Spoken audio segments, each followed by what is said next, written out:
Magandang umaga muli, ito naman ang ating binabantayang palayan ni Boss Aaro.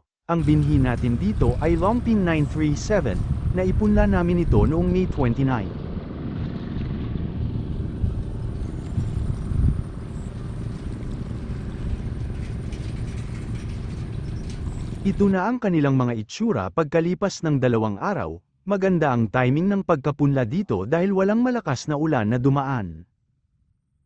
Sa palayan ni Boss Aru. 3 days.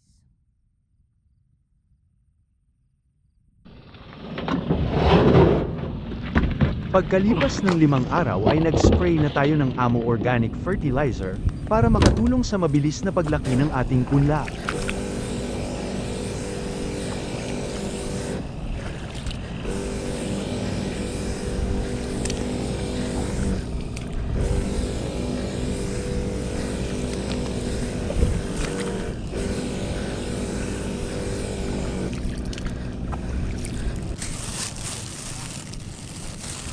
Nagtungtong kayo ah. Naglablaban kayo mga men.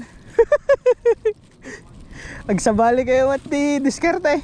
Dito naman ay ang ika-7 araw na ng ating punla at nag-broadcast tayo dito ng 7 kilo ng urea. Inayos din natin ang ating tambak upang makulong natin ng mabuti ang tubig para hindi mawala ng tubig ang ating punlaan, kahit yung mga kanal lang nito ang may tubig.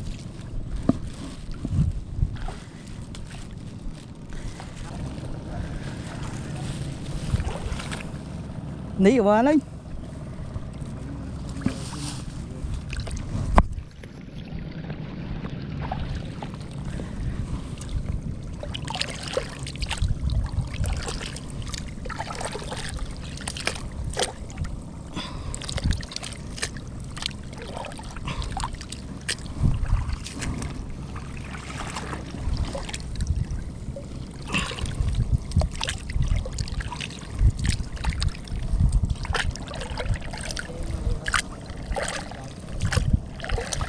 Ha?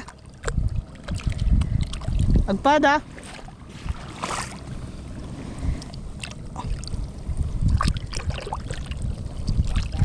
Agsasara na oh.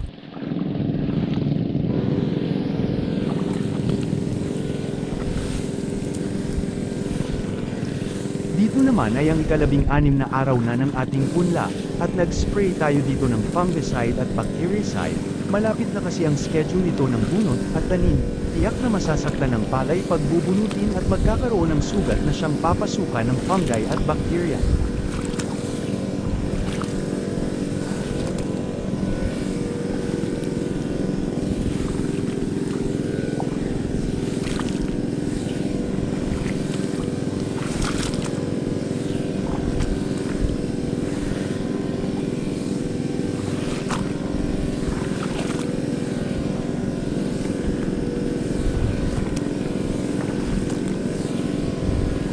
Aayusin na naman natin ang tambak para hindi makawala ang tubig.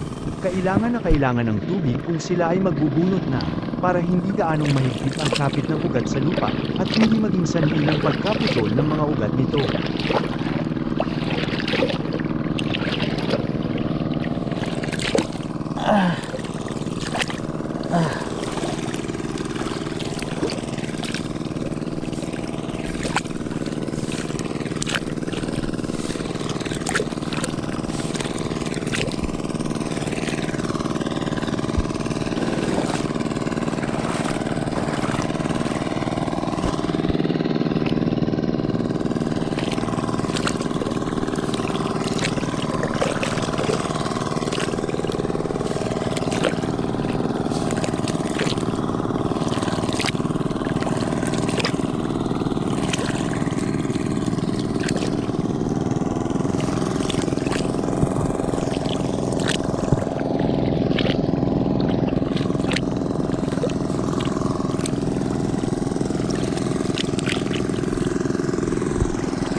aldawan.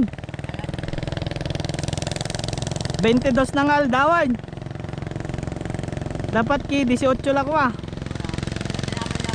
Ha? Dahil sa napakalakas na thunderstorm na dumaan sa lugar, ay nagkaroon ng malawakang pagbaha sa mga palayan, kaya naging atrasado na ang araw ng pat-anim, yung 18 days old na tanim dapat natin, naging 21 hanggang 25 araw na. Nung ika-19 na araw ay nasabihan ko na ang kabisilya na nakahanap na ako ng ibang taong magtatanim, dahil nagagalit na ang aming boss. Ayaw niya nang lumalampas ng 20 araw ang mga punla bago maitanim, dahil ito ay hybrid seed. Maselan ito at lagi lang dapat nating sundin ang mga bilin ng technician na nakikita ko naman na may mga basehan, at nakita ko din ang pagkakaiba ng 16 hanggang 18 araw na punla sa lampas 20 araw na punla. Noong nasabi kong kukunin ko na ang naidaw namin na pera ay agad-agad niyang pinapuntahan at nangako na may tatanim agad. Sabali malay. Sabali ba ka? Baka malam-malam ka dito ng metro para dami mang rugay madrasyan. Ay ito na malam lang. Baka damang rugay una ko. Okay na. May met no ka. Masigod. Hoy masigod.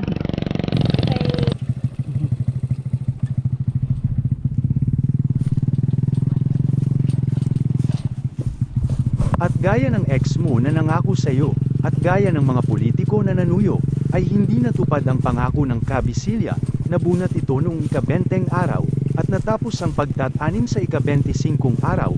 Ang resulta, mga hinog na punla, para ng mga native na mangga na pinahinog sa kalburo.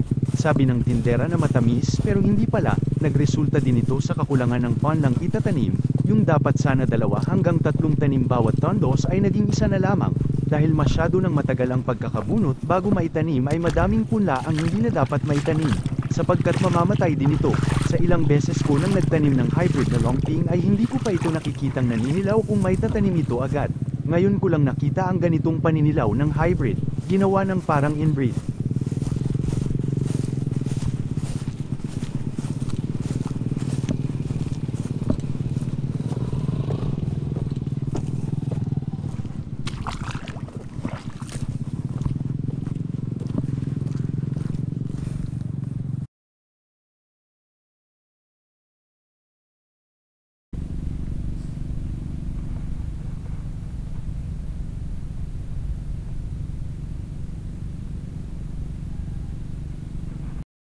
Pagkalipas ng 8 araw ay pinaabonohan na natin. Dapat itong mga araw na ito ay nasa sagaran na nitong pagsusuhi o active tillering stage, pero dahil nasa recovery stage pa din siya, ang nagawa pa lang niya ay ang tumayo mula sa pagkakalanta. Dapat sa mga araw na ito ay meron na siyang pailan-ilan na mga nagsasangang suhi, pero kung ilan siya noong naitanim ay yun pa din ang bilang niya. Nangangamba na tayo na konti ang money natin dito.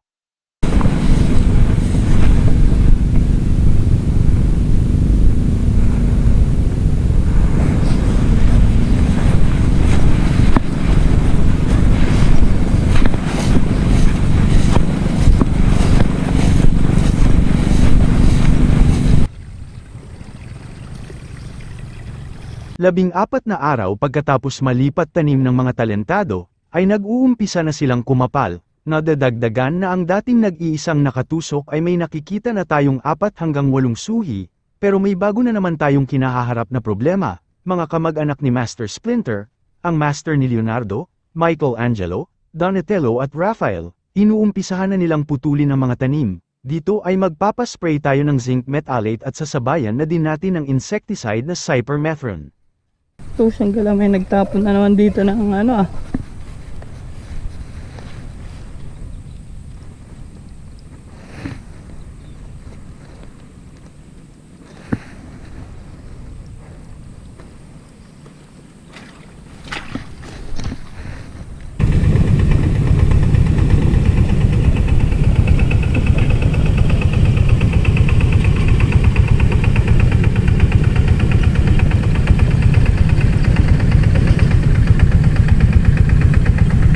Puskul tarot na. Puskulad.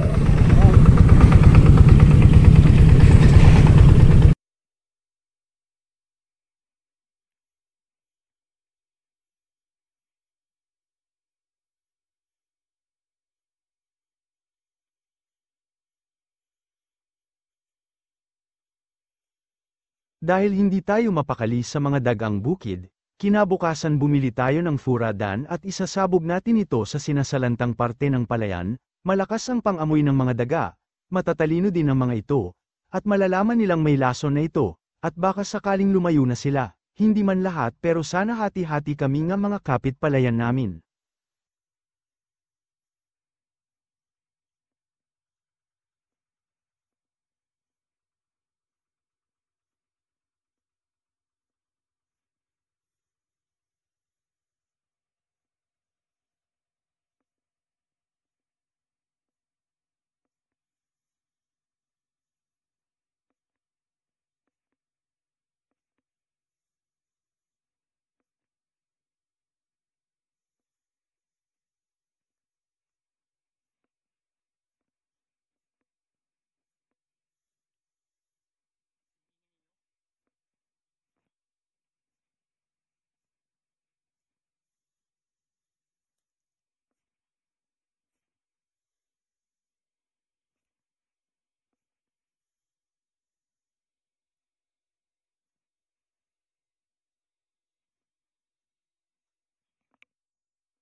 "16 days mula may lipat tanim ay magpapaabono na naman tayo, ito na ang kanilang mga itsura, hindi man ganyan ang inaasahan nating itsura ng ating mga tanim, ay masaya pa din tayo dahil kahit papaano ay gumigipi pa din ang mga ito, yung nasa taas ay ang kasing edad niyang palay, naisabog ito noong June 3 at ito naman ay naisabog noong May 29, ang laki ng diferensya sa tangkad at bilang ng suri, pareho ng araw ng pagkalipat tanim, mas batang nailipat tanim ang nasa taas 16 hanggang 17 araw lamang, samantalang ito ay 20 hanggang 25 araw bago malipat tanim. Hanggang dito muna ang ating vlog sa palayan ni Boss Aaro. Kung nagustuhan mo ang aking content ay pwede mo itong like, share and subscribe. Pwede po din itong skip lang. Maraming salamat sa panunood.